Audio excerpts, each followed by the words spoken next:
Hello everyone, जय सिया राम, जय हनुमान जी महाराज। मन चाहे मुराद पाने के लिए पढ़े रामायण की यह चौपाइयाँ। इसके उच्चारण मात्र से ही मन चाहे मुराद पूरी हो सकती है। जय सिया राम। तुलसीदास कृत रामायण में जिस तरह से जीवन में जीने की कलाओं के बारे में बताया गया, ठीक उसी प्रकार कुछ चौपाइयाँ भी बताई गई है जिसके उच्चारण मात्र से ही मन चाहे मुराद पूरी हो सकती है। हालांकि इन्हें पढ़ने से पहले इनकी सिद्धि करना ज़रूरी है। आइए जानते हैं ये कौन सी चौपाइयाँ है और कैसे इनकी सिद्धि हो सकती है। जप करने से पहले ज़रूरी है चौपाई सिद्धि करना। रामायण की चौपाइयों को सिद्ध करने लिए सबसे पहले पाटन पर सामने श्री राम जी की दरबार की तस्वीर रखें। इसके बाद पूरी श्रद्धा के साथ प्रणाम करें, फिर धूप दीप और नैवेद्य अर्पित करें। अब मन ही मन प्रभु श्री राम को अपनी मुराद बताइए। उसके लिए आप जिस चौपाई का जाप करने वाले हैं उसे 108 बार पढ़े। अंत में प्रार्थना करें, हे प्रभु आशीर्वाद दे कि मैं पूरी श्रद्धा भाव से इस चौपाई का मेरे कार्य में पूर्ण होने तक जाप कर सकूं। इस तरह आपकी चौपाई सिद्ध हो जाती है। अब नियमित रूप से मुराद पूरी होने तक चौपाई का पाठ कर सकते हैं। चलिए जानते हैं चौपाइयाँ। विपत्ति से छुटकारा पाने के लिए यदि आप किसी गंभीर परेशानी से जूझ रहे हैं और कोई निदान नहीं मिल रहा है तो रामायण की चौपाइयाँ पढ़ सकते हैं।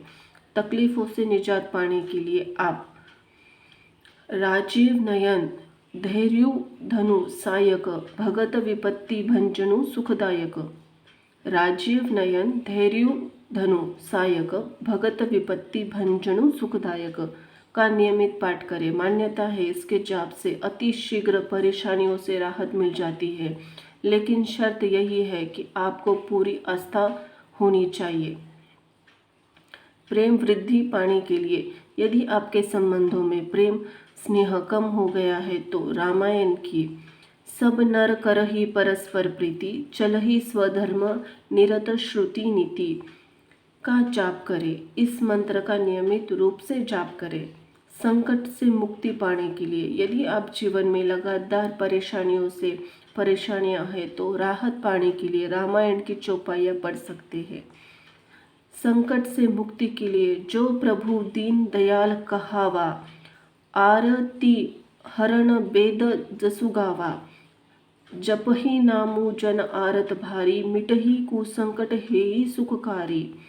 और दीन दयाल बिरंदु संभारी हरहु नाथ मम संकट भारी का जाप कर सकते हैं। इन तीनों चौपाइयों में से किसी भी एक का या फिर तीनों का भी पाठ कर सकते हैं।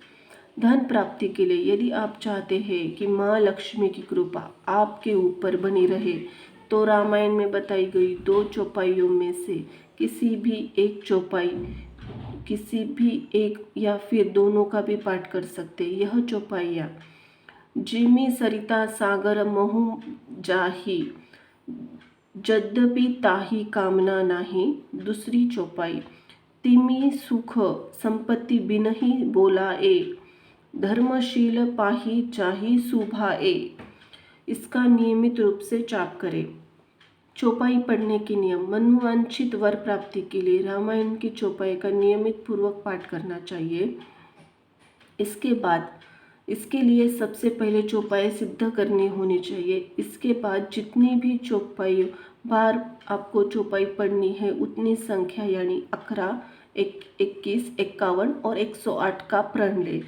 इसके बाद नियमित रूप से तयशुदा संख्या में चौपाई का जाप करें। साथ ख्याल रखें कि सुबह के समय जाप करते तो और सुबह के समय करें, शाम में समय करते तो शाम में करें। कोई एक पहर एक समय तय कर ले। ऐसा हरगिज ना करें कि कभी सुबह तो कभी शाम। तय समय पर तय पहर में ही चौपाई का पाठ करें। बोलो सीताराम की जय।